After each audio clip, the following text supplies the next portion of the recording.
Wow, what a turnout. Great to see so many people here today. So I'm going to ramble on a little bit about what security means to me. I'm going to kind of give you a bit of a high-level view of my world that I live in and what it means for you as an organization. I'm going to pose a few questions as I go, and I'm not necessarily going to answer all those questions. The reason being, some of them are for you to take back with you and ask of your own departments. And also some you might want to ask of the panel when they come up here as well. So as Simon mentioned, I'm currently in the role of Head of Cybersecurity across the AMAP region for Vodafone. And what's the AMAP region cover? Well, it covers markets like South Africa, Tanzania, Lesotho, Mozambique, the DRC, Qatar, Egypt, India, and of course Australia and New Zealand, to name a few. So when you think about it, across all those different markets, there's a whole range of geopolitical environments that I'm operating in, and therefore a whole range of different threats that we begin to see across those markets. So I can leverage a lot of that experience when I start to think about why security is so important in an organization, and particularly what you need to focus on going forward. Because when we think about it, there's kind of this utopia that we're all aiming towards. We've got a digital economy that we want to have, we want businesses to thrive, it's a perfect world that we want to strive to get to.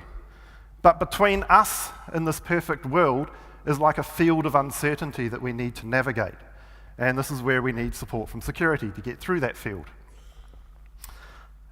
But when I talk to organizations, you always hear the same thing. People talk about how security is hard. If you ask a security engineer about their job, they'll just say it's hard. Security is really, really hard to do. But why is it so hard? Because effectively, at the end of the day, security is just like engineering in some ways. And with engineering, you've got principles that you can follow. So why is security so different to other engineering traits? Like, for example, building a bridge.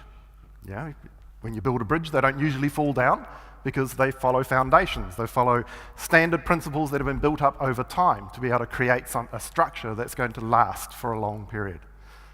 When you build a network, it's the same. If you were to create a network to get packets from one part of the network to another, there are some engineering principles that we can follow, and they don't usually change that much. You know how to build entropy, or you know how to allow for entropy, you know how to allow for network resilience, planning for the fact that hardware sometimes fails, it's not always that reliable. So, shouldn't security be the same thing? Shouldn't we have principles that we can build on? Well, we do. But we operate in a slightly different landscape than the people who build bridges or the people who create networks, because our evolving threats are changing so dramatically and so quickly. So let's take a look at that from a bridge builder's point of view. Let's just say we're going to build a bridge in the security world. So we're going to build a standard foundation. We're going to follow the principles of engineering to create a bridge. That's all well and good. But as we're constructing our bridge, we suddenly find out that someone's going to try and destroy our bridge. And they're going to do it by climbing along the spans and planting bombs or something like that. So we'll put some walls up to protect the bridge, to stop them getting along the spans. Then we discover that they're going to use a submarine, and they're going to try and take down the support struts of the bridge.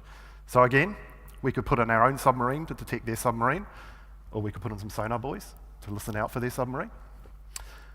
And then we discover that they're now going to use a plane, and they're going to drop bombs on our bridge. So we could drop some anti-aircraft guns on the bridge, throw in a couple of missile launchers because they look cool. They always look good in a James Bond movie. But now, our threat actor has decided to do something different. They're just going to drive a car on the bridge full of explosives and set it off. So now we have to suddenly put in some barriers, some gates to protect the bridge, to actually check as cars coming on. And maybe throw in a couple of tanks just to intimidate people driving over the bridge so that they keep going. And then our threat actor decides to get really smart. They're going to launch a rocket into space, attach it to an asteroid, and throw that at the bridge. Yeah, not much I can do there. Oh, I could call Bruce Willis. He's good at this sort of thing. When I say that, I know half of the audience are probably going, yeah, Armageddon, good reference. The other half are going, what? Why would you call Bruce Willis? And there's probably a group going, who's Bruce Willis? So use Google. But this is the world the security engineer is living in. We live in a world that's constantly changing. Our threats are evolving, not necessarily year by year, but month by month. So we can't rely on foundations that are set in principle to build our bridge. We've got to look at what's happening in the landscape around us on a regular basis. We have these things called threats, which I've been dealing with just before, and we have our mitigations. Now, mitigations don't necessarily have to be technology-based as well. They don't have to be a box with flashing lights that you drop into your network. They could be mitigations relying around policy, procedures that you have. They could be people-related in terms of user awareness, don't click on links and emails, things like that. They don't always have to be technology-driven. But what we're also seeing is an evolution that occurs. When the threats happen, they tend to escalate in an evolutionary process. And we see that we have to defend ourselves through this evolutionary process as well. Think about antivirus. A few years ago, it was just antivirus. You just stuck antivirus on your computer. Then it moved to anti-malware. Then it became advanced threat protection. Now it's known as something as EDR, endpoint detect and response. So we're evolving the tools that we're using, but on the other side of the camp, they're also evolving the tools they're using. 10 years ago, there used to be a tool out there that if you wanted to take down a company, you'd use a tool called the low orbit ion cannon to launch a denial of service attack against an organization. That then evolved into the high orbit ion cannon, which became the geosynchronous ion cannon, which then evolved into effectively a cloud service. So now you can buy, as a service, denial of service attack off the cloud, complete with a service desk and support staff, should your denial of service attack not be working the way you want it to. So this evolution is occurring not just on our side, in terms of the way we protect our networks, but also on the side of the people wanting to break into our networks. The other thing that's occurring here is that we see an escalation going on. It's like an arms race. There's a cyber equivalent of an arms race that's occurring. As we build our defences up, people are finding better ways to get through them. And effectively, that cyber arms race is continuing to grow and grow and grow, until we reach the point where we end up with MAD, mutually assured destruction. We're going to reach the nuclear equivalent in the cyber world. What's the nuclear equivalent in the cyber world look like? Well, it's effectively turning off the internet. That's your effective nuclear button that occurs out there. Now, unlike the physical world equivalent of mutually assured destruction, which is actually an official strategic term, it's hard to believe, but yes, it's actually a strategic term that you build up big enough weapons that everyone's too scared to use them. But in the cyber world, the nuclear button has been pressed more often than you might think. In 2011, in Egypt, during the riots, the government shut off the internet. The country went dead, effectively went black to the rest of the world. And that was to prevent rioters from getting access to social media to be able to communicate and plan their next lot of riots.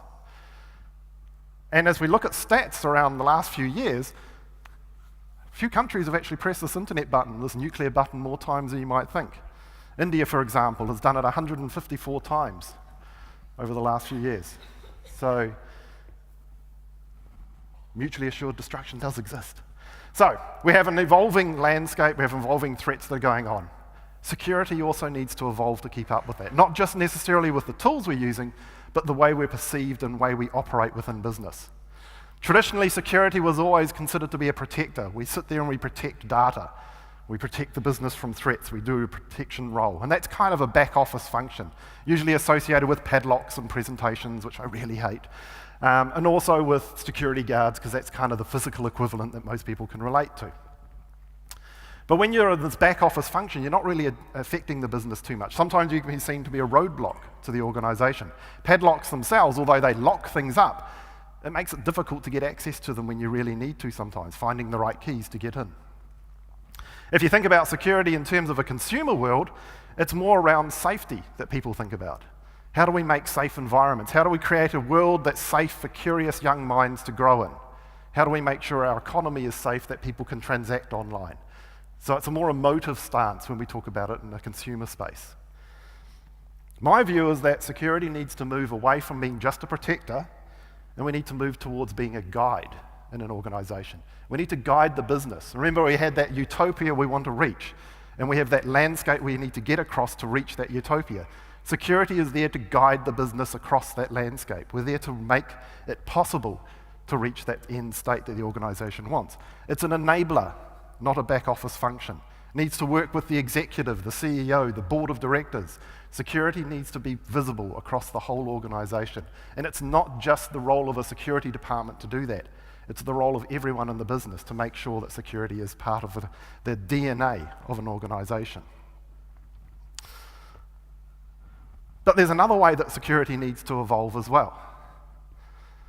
We need to evolve in the way we approach our strategies and how we manage security.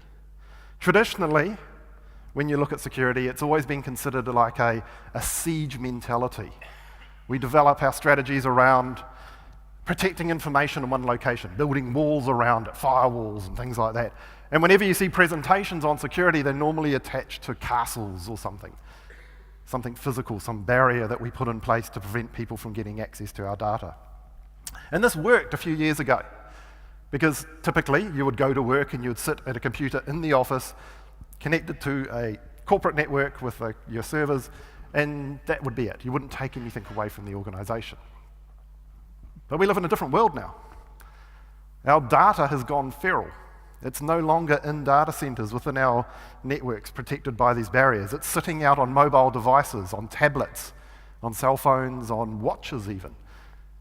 Our information has spread well beyond the organization. So we need to rethink the strategies we take and how we protect ourselves and how we protect our data and how we guide the business going forward. In my view, we need to move away from a siege mentality and more towards what we call submarine warfare, where we start hunting for threats within our organization, actively looking for where the risks are. We still need walls. Don't get me wrong, walls still are important. Firewalls, don't go off and turn off all your firewalls saying, it's useless, Colin said so. We're not going to use them anymore. No, firewalls are still important. But security needs to evolve beyond that walled mentality. We need to start thinking about how do we protect the information. And not necessarily on the devices it sits on, because you can build controls around the devices as well. So you can have encryption on your tablets, you can have encrypted hard drive on laptops, you can make it harder to get access to the data if you have access to the device physically. Because we all know it's going to happen. Someone's going to leave their laptop on a bar or in a taxi or something like that. So you can protect that. But what happens when the information leaves those devices? It gets emailed to a Gmail account, it gets just put into a Dropbox somewhere, or it even goes to a legitimate third-party supplier. How do we ensure that you've got controls built in around the information itself so that no matter where it sits, you have the assurance that it's actually protected? That's where we need to focus our efforts. Because at the end of the day, accidental leakage of information will always occur. You can't 100% prevent the human factor from occurring within an organization. Someone's going to email something to the wrong person one day. You just got to make sure it's impossible for that person to open the file that they're not supposed to have access to. So as security is evolving, in terms of the way we need to approach our strategy, we also need to look at what the rest of the world is doing.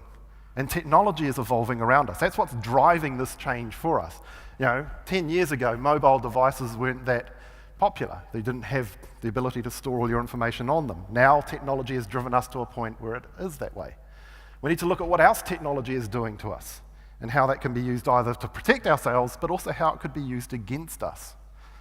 Security is always kind of a double-edged sword in that way. It's great that there's new technologies out there, but someone's thinking up smart ways to use them against us as well. Think about computing power for a start. If you were to buy a computer today and compare it to a computer 10 years ago, it's going to be around about 120 times faster than that computer 10 years ago, based on the way computing has grown over the years.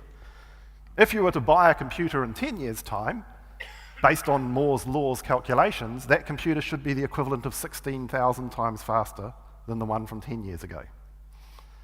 So if computing is taking off with an exponential rate, what does that mean from a security point of view in terms of encryption? A computer in 10 years' time could potentially breach encryption algorithms that you've got in play today. We need to evolve as that technology is evolving. Quantum computing is forcing that path as well. Quantum computers don't technically exist now, although apparently lots of universities claim they've got working models, but there's already conversations going on around what does encryption look like in a quantum computing world. So NIST has released standards on that already. Then we have to think about other things, Internet of Things in particular. We suddenly have all these devices in our houses. We have devices in our networks that we don't even know about that are connected to the internet in some cases. So we need to start thinking about not only what are those devices doing, but how do we protect ourselves against them? Think about your house. I'm sure some of you might have the odd smart light bulb in your house, maybe a smart TV. Someone may even have a smart fridge. There's toasters coming. There's all sorts that you can get connected. And these devices are all designed to talk to one another, talk to the internet without you even knowing. The ultimate world, the fridge will go and order milk for you when it detects that milk's getting too low, things like that.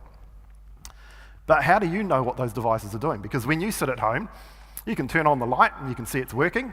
You can change the color of it if it's a flash light bulb.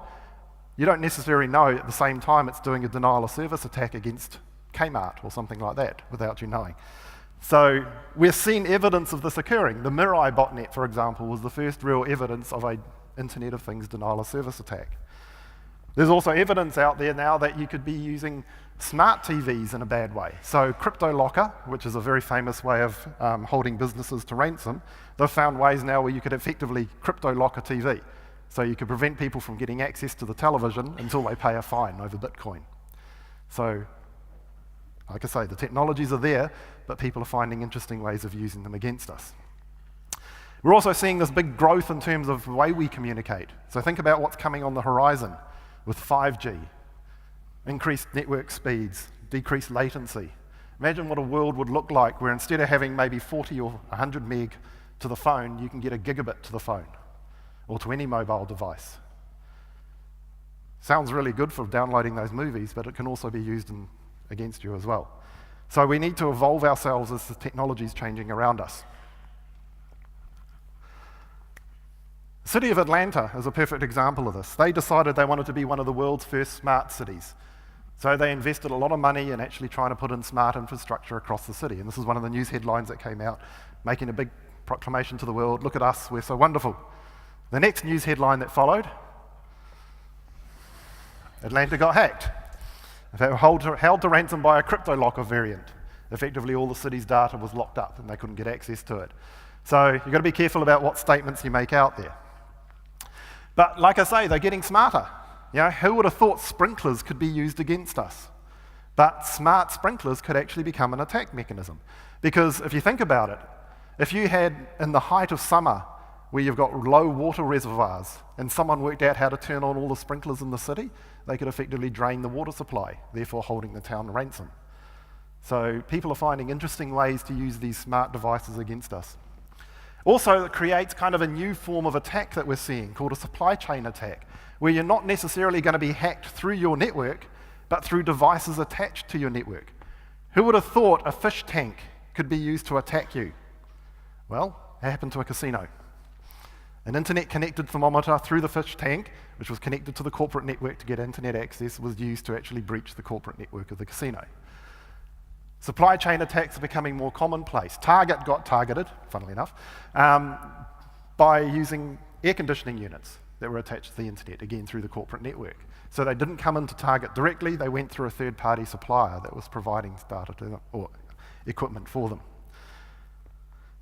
And these attacks aren't always just monetary driven. Target also got attacked once through its phone system, where the attackers decided to get access to the PA network inside the stores and broadcast some rather inappropriate content across the PA system, which caused a huge embarrassment. So sometimes these aren't necessarily technology driven. So what does it mean for you? This kind of looks like doom and gloom. There's all this nasty stuff going on out there. Well, there are some simple things that we need to do. We just need to think about the basics and how we secure our organizations. In some ways, you just need to be more secure than the person next to you. It's like the old scenario of two photographers photographing lions in the African plains, and one of them's got running shoes on and the other one's wearing boots. You just have to run faster than the lion's next meal. So in the security world, you just need to get the basics right within your organization, so you become a little bit too hard, then they move on to someone who's a softer target. What are those basics? Well, firstly, you need to know your data. Know your assets, because it's hard to secure your assets if you don't know what they are. And information is an asset. Don't think it's not. It's actually a key asset of your business. Customer data is just as important as the servers it's sitting on. So know your information, know your data, know your assets, so you can actually begin to secure them. Patching is a key one. Most of the attacks that occur usually occur through vulnerabilities that are already well known. People just haven't patched for them yet. So make sure your infrastructure is up to date with its patching. Have policies in place, particularly user acceptance or user access policies, so that your staff know the rules and what they should be doing. And have password procedures in place. Don't share passwords. All the basics that you keep hearing about. Have strong, long passwords, all those things. Two-factor authentication. They're all the basics, but if we get them right, it just makes you a little bit more of a harder target. But the last thing I want to cover is really the most important thing. Because we spend so much time focused on preparing ourselves, putting these defenses in place, putting these protections up. But we don't think about the next two stages that are just as important, because that's before the attack. What happens during an attack, and what happens after an attack? Because during an attack is the key. That's where your business will survive or fail miserably, how you handle the procedure of an attack. Be prepared for it. Make sure your executives in particular are prepared for it. I've seen plenty of examples where a CEO has been in front of the media during a cyber attack looking like a possum in the headlights. What message does that send to your customers? Make sure that you're prepared for that incident. Make sure your staff are prepared as well. And then after the attack, what happens? What's your recovery plan? How are you going to win back the trust of your customers? Have you got cyber insurance? If you do, what are the actual points to trigger it? So make sure you're prepared for not just for before the attack, but during the attack and after the attack. But at the end of the day, it's not going to be all doom and gloom. That cyber utopia does exist. We will eventually get there, but we need to work together to get there. Security needs to move out of the back office, become a front office function, working alongside the business and guiding it towards the end. So thank you very much.